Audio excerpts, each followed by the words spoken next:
Good morning. See everybody here this morning, and happy Father's Day, all the fathers. And Josh and I were talking about that earlier. This is one day, the holiday, where the fathers really don't have to worry about a whole bunch. If it's Mother's Day and you forget it, you're in big trouble. But if it's Father's Day and you forget it, nobody cares. So we're in the safe zone. So that's our gift, is to be in the safe zone. But we're really grateful for your presence here this morning, and it's always an encouragement to have you. We're going to be talking about fathers, but in a little bit different context. We're going to be talking about fathers in the faith. We're going to be talking about fathers in regards to our understanding of our children and guiding them and leading them in a direction that we hope that they will go, recognizing that sometimes they don't always go in that way. And so we're going to be spending a little bit of time talking about that this morning. And there's a passage from one of John's letters that really stuck out at me as I was putting this together, and I'd like to share it with you. This passage is from 3 John. And comes in verse 4, and it says, John says this, he says, "I have no greater joy than this, to hear of my children walking in the truth." Now, John wasn't really talking about his biological children. He was talking about the church. He was talking about those in whom he has mentored in the faith. And so that's really where his focus is talking about the church as if they were his children. But as parents, we read those passages and it really sticks out at us that, yeah, we feel John's love. We feel John's concern. We get it. You know, we understand what John is talking about there. So we too, you know, as parents, as grandparents, we look at our children, we look at our grandchildren, and we say the same kinds of things, that there is great joy that comes from seeing our children walking in the truth. Now, there's great joy in seeing any of us walking in the truth. If you're mentoring somebody, if you're an evangelist, a preacher, or an elder, or whomever, or just someone who has guided somebody in their faith, there's great joy and seeing those people walking in the truth. And so this morning we're going to be in Luke chapter 15. You probably are familiar with the story of the prodigal son, but we're going to look at it from that perspective of having that kind of joy, of seeing our children walking in the truth. Now, this whole chapter starts, and this is really, if you read this story in Bible class as a kid or something, you may have missed the ultimate context of what Jesus is saying here and a reason for this particular parable, but it starts off like this. It says, "Now the tax collectors and the sinners were all gathering around to hear Jesus, but the Pharisees and the teachers of the law muttered, 'This man welcomes sinners and eats with them.'" That's the context. That's the big story here. And later, Jesus is going to give several small parables about things that have been lost and found. But this particular parable about the prodigal son seems to be the main focus of that group of people. We have a group of religious leaders, and amongst themselves, they have certain people that are, they're not living up to the standard of God. They're sinners. They're tax collectors. There's something there that needs correcting. And as you read through the Gospels, you'll know that a lot of times those people are the ones that seem to respond favorably to Jesus and his teachings, whereas the religious leaders, the holy people, quote unquote, the righteous people, quote unquote, are often the ones that reject Jesus. And so they're criticizing this group of, and there's no doubt that they're sinners. This religious group, this religious leader group, is criticizing these sinners for coming to Jesus and sitting with him. More so Jesus going to them, but you can assume the criticism goes both ways. Then we get the story of the prodigal son, and this story addresses that particular group of people and how God sees their response. When these religious leaders see sinners coming back to God through Jesus, they criticize Jesus for sitting with tax collectors and sinners, but they have a very negative response to these sinners and their repentance. It's very characteristic, not only just here, but elsewhere in the Gospels. Very characteristic of these religious leaders being critical of known sinners coming to repentance through Jesus. So let's go ahead and look at and see how that fits with the prodigal son story. In verse 11, it says, "And he said, a man had 2 sons." It's really important, actually, part of the story, because the prodigal son's one part of the story. The second son actually highlights the purpose of the story. Okay, in verse 12, "The younger of them said to his father, 'Father, give me the share of the estate that falls to me.' So he divided his wealth between him." Right? Give me the share of his wealth. So in other words, this would have been in Jewish times, generally speaking, the oldest son gets a double portion. And so in this case, they would have had 2 sons. The estate would be divided up into 3. And so the son would get the double portion. The younger son would get 1/3 of the estate. That, it just depends. The father really had a lot of leeway and understanding, and that's just general practice, And so it's probably what happened. So he takes 1/3 of the estate, let's assume, and he takes it all in one lump sum, and that's what he asks for. That's what he's asking for. Now, normally, this transaction wouldn't even take place until the father has died. But this son wants his right now.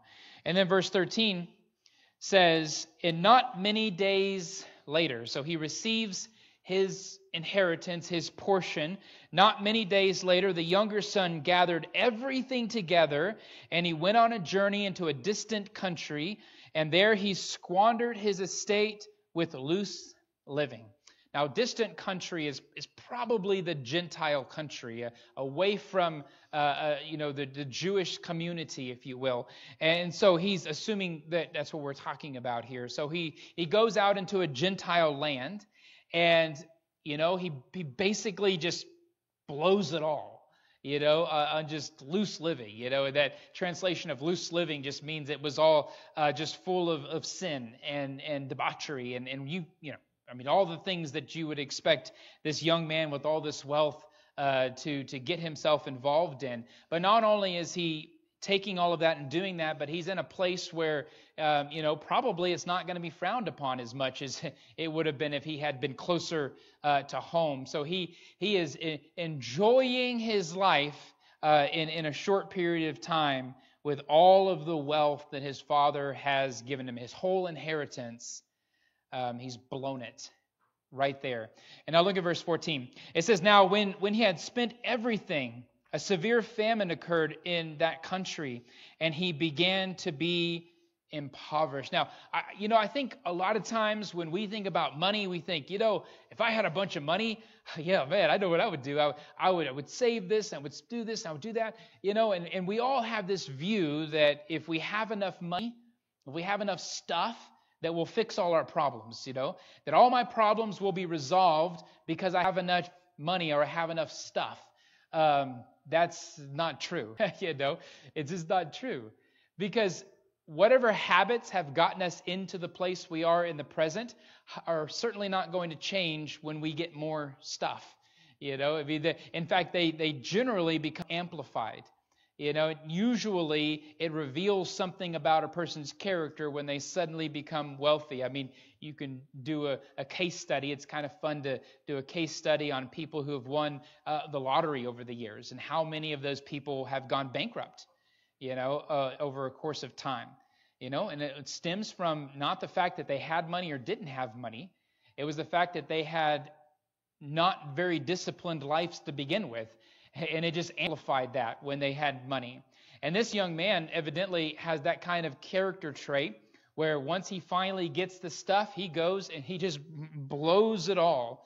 And then things begin to change. Now, the problem wasn't the famine necessarily. It just kind of exposed an issue that was already present. And so the famine becomes an issue because now what is he going to do? He doesn't have any more of his father's money. His inheritance is gone. He's going to have to find work. There's probably not an abundance of work because of the famine. And so now it's coming to him, that maybe this wasn't such a good idea. Maybe I made a big mistake here. And then in verse 15 it says, so he went and he hired himself out to one of the citizens of that country. Then again, probably Gentile country. And he sent him to the fields to feed the swine. And he would have gladly filled his stomach with the pods that the swine were eating, and no one was giving anything to him. What do Jews think about pigs? It's not very favorable. The Old Testament has a lot to say about the relationship of food and the Old Covenant, and pigs were one of those things that the Jews did not eat. They were unclean animals in many ways, and it was very much a Gentile animal that the Gentiles would raise pigs and eat the meat and things of that nature. And so this young Jewish boy with no money is basically being hired by a Gentile to go slop pigs. And if you've ever slopped pigs, I don't know anybody who's ever looked at, pig slop and thought, man, that looks real good. I wish I had a bowl full of that. But it kind of amplifies the whole idea. Every time I see pigs, I think about this story, because it amplifies the whole gravity of his situation, that he has gone so low and he is so hungry and he's so desperate that he even looks at what he's feeding the pigs and he thinks, I might eat that. I don't know if I'd ever get there. I've never felt that hungry before, but that's where he is. And so that's what Jesus wants us to see, is the consequence of this young man's sin, the consequence of just living life to the fullest, to do whatever you want to do. There are consequences, and this is his consequence. Look at verse 17. He says, but when he came to his senses, he said, how if my father's hired men have more than enough bread, but I am dying here with hunger? So come to his senses kind of gives the impression that, his eyes have been opened. He's repented, if you will. He's kind of getting this idea of, wow, I've made a big mistake. I need to change. And his thought process goes back to his father. And he thinks, my father's hired hands. Well, by the way, being the son of the father, he probably managed over some of these people. But he's thinking to himself, they have more than me. My father's hired hands have more than I do now. And it would be so good just to go back and just have food, just to have shelter, just to have the basic necessities. I think that's part of where we get sometimes when we hit rock bottom, is we start focusing on those basic necessities of life. So if I can just have a roof over my head, if I can just have food to eat, if I can just have clothes, if I can just have this, those things that we take for granted when we have money and we have stuff, we take those things for granted. But when that's all gone, our priorities change. Instead of wanting to upgrade, we think, I'm just happy with what I have. Because ultimately, the important things become exposed, or they become more realized, they become more real to us when those things begin to be taken away from us. So this young man probably, I don't know if he had shelter, but he certainly didn't have food, and that's where he is. Look at verse 18. He says, I know what I'll do. It's basically his thought process. I'm going to get up, I'm going to go to my father, and I'll say to him, Father, I've sinned against heaven and in your sight. Now you can imagine him slopping pigs and having this, dog, right? And he says, I am no longer worthy to be called your son. Make me as one of your hired men, right? So that's his inner dialogue. He's probably talking to the pigs at this point as he's slopping them and tromping through the mud and everything. And he's saying, that's what I'm going to do. I'm going to get up and I'm going to go to my father and I'm going to apologize. I'm going to say, Father, just make me one of your hired hand. Just bring me back into your household. That's all I'm asking for. And so he gets up and he goes to the father. He came to his father. It's that true repentance, right? It's that true repentance when you realize how much you've sinned against your God. And you realize the consequences of that sin. And you realize the pain that comes from that. And you think back, not to yourself, but to someone else. You think to your father and you think, maybe if I bring it to him, maybe if I go back to him, he'll forgive me. Or at least let me back into his family. Right? It's kind of like what John says to those who are not walking in the light. He says, if we confess our sins to those who are walking in the light, if we confess our sins, he is faithful and he's righteous to forgive our sins and to cleanse us of all unrighteousness. That's part of being in relationship with God, is recognizing that we sin.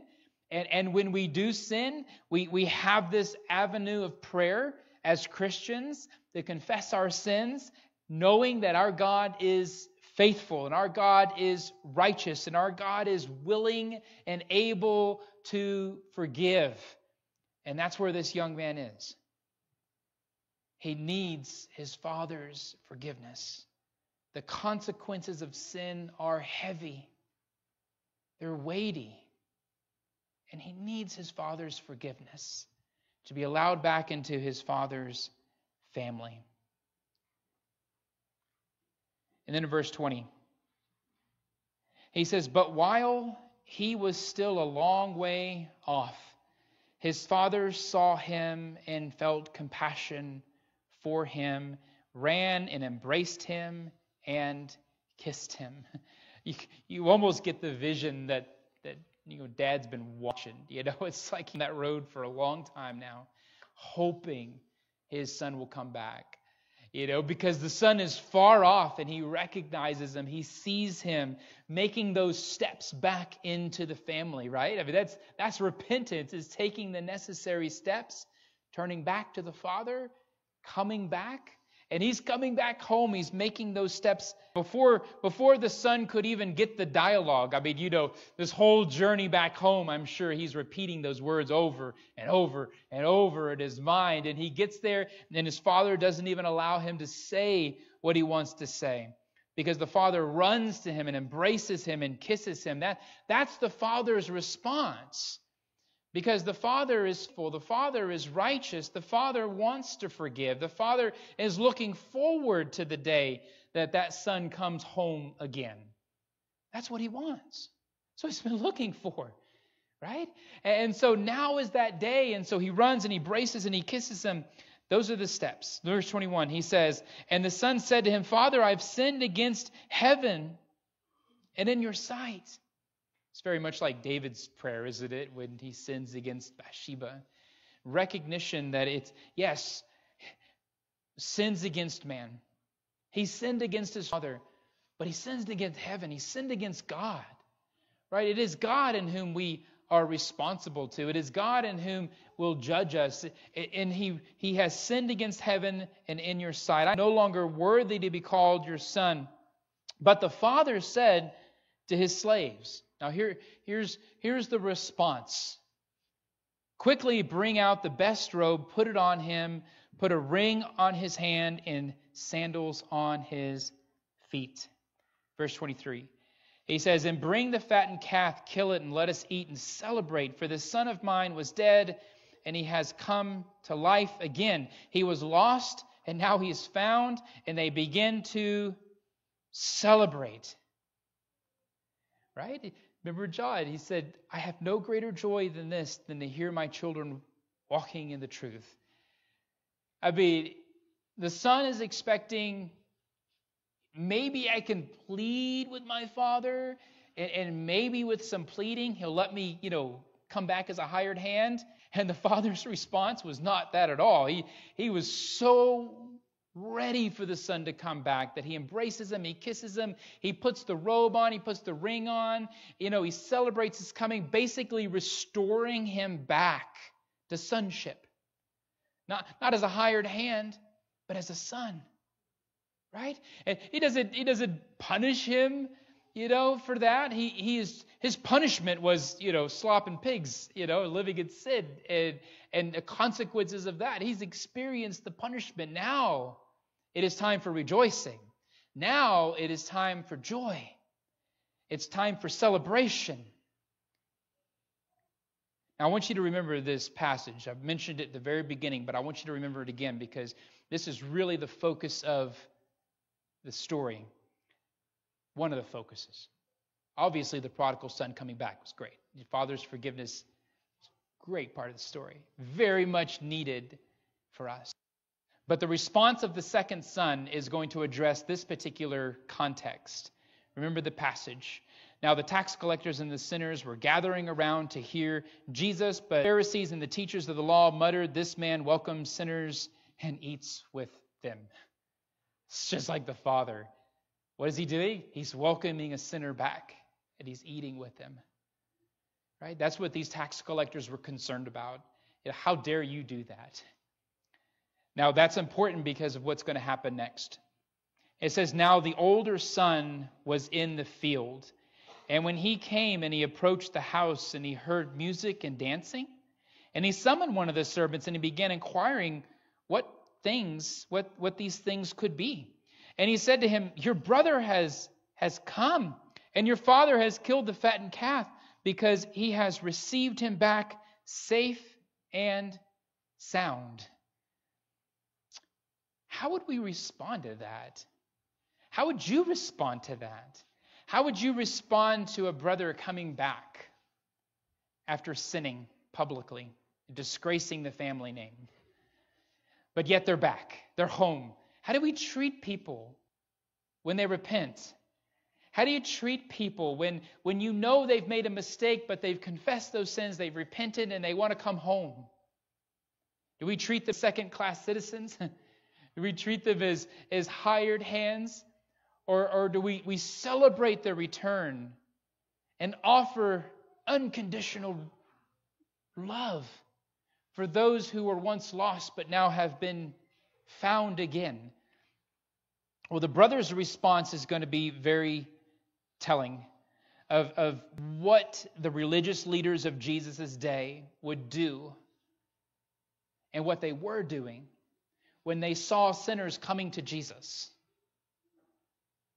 Look at verse 28. "But he became angry, and he was not willing to go in. And his father came out and began pleading with him. But he answered and said to his father, 'Look, for so many years I've been serving you. I've never neglected a commandment of yours, and yet you have never given me a young goat, so that I might celebrate with my friends. But this son of yours,'" he doesn't call him a brother, "this son of yours came, who has devoured your wealth with prostitutes. You kill the fattened calf for him." I mean, you kind of feel the brother's anger. I mean, you've got siblings. I mean, you can kind of relate a little bit, to that and think, yeah, that's might feel a little painful, to have that kind of realization. But you're missing the point. He's missing the point. Because the whole point wasn't that his father, killed the fattened calf and had the big celebration. The whole point is his brother was home. And his father received him back as a son. But the brother, he's not willing to receive him back. He's angry. He's mad at the father. How dare you be so compassionate? How dare you be so merciful? It's kind of like Jonah when he's going to Nineveh. He says, "I knew you were going to do this. Lord, I know what kind of God you are. I know you're a compassionate and merciful God. I knew you were going to forgive them." It's kind of the same kind of attitude, isn't it? Where now we have the brother, and he's looking at the younger brother, and he's thinking, "Dad, what are you doing? You've never done that for me. Verse 31. And he said to him, Son, you have always been with me, and all that is mine is yours. But we had to celebrate and rejoice, for this brother of yours was dead and has begun to live. He was lost and has been found. Just like the older brother, these religious leaders, these Pharisees, were not happy when the sinners and tax collectors were coming to Jesus. They were not happy with the fact that Jesus would sit and eat with them. They were not happy with the fact that they were responding positively to Jesus, because they didn't want that. They weren't interested in that. That wasn't really where their heart was. That really wasn't what their focus was. They wanted their reward. They wanted to be recognized as great. They wanted to be seen as the ones in whom the Messiah would come and usher him into the new age. They wanted to be the ones, but they weren't. Jesus didn't go to the scribes and the Pharisees and knock on their door and say, hey, I'm here, let's go lead the people. No, he went to people who were broken, people who were hurting, people who were in need of forgiveness, because they were willing, and he knew that, to receive him back. And often they did. And it was just as Jesus knew would happen. The religious leaders were the ones who rejected Jesus. And it's very much like this story. That's why Jesus tells this story, so that we can understand the heart of those people who had been there. They'd been there all along. They hadn't gone anywhere. But when sinners come for repentance, they turn against him. The Father welcomes them in. The Father says, thank you for coming. The Father says, welcome back. The Father celebrates the return of those who have been lost. But the religious leaders criticize even the Father for his compassion and his mercy and his forgiveness. This parable helps us to see several things. It helps us to see that God desires to receive back those who have strayed away. God wants people to return. I mean, no matter what we have done, I mean, no matter how much of our gift we have squandered, right? God is looking for that true repentance where we turn our thoughts back to the Father and get about the business of moving in that direction so that he may welcome us back home. It does require an effort on our part to return back to the Father if we have gone astray. So it tells us the willingness of the Father. It also helps us see the necessity of repentance and turning back to God. But it's also an extremely strong warning not to be like the older brother, not to be so self-righteous, not to be condemning, not to look at those who have made terrible mistakes and think ourselves better than they, because we're really not. Not to see someone the Father has forgiven and have angst and anger in our hearts. We need to be just as willing to show compassion and mercy to those who come back, just as willing as our Father is to show compassion and mercy. Because someday that might be us that he's showing compassion and mercy to. That's what that story needs to teach us. So if there's anybody here this morning, maybe you haven't become part of the family of God. You need to understand, becoming part of the family of God, becoming part of the sonship of God's family. You are coming into relationship with a Father who is loving, compassionate, merciful. If you have not joined that family, we do so through putting our faith in Jesus. We come, just like the tax collectors and the sinners, we come through Jesus to the Father. And we do that by being baptized for the remission of our sins, having faith in Jesus, receiving of the Holy Spirit, being sealed by our God and our Father, and becoming part of that family. Maybe you are like the prodigal son in some way. Maybe you've left the Father's house. Maybe you have moved away from the Father's house and you have a desire to come back. Know for certain that that story tells us what it looks like in the eyes of God for a sinner who has repented. Whatever your needs may be this morning, if you would come forward as we stand and as we sing.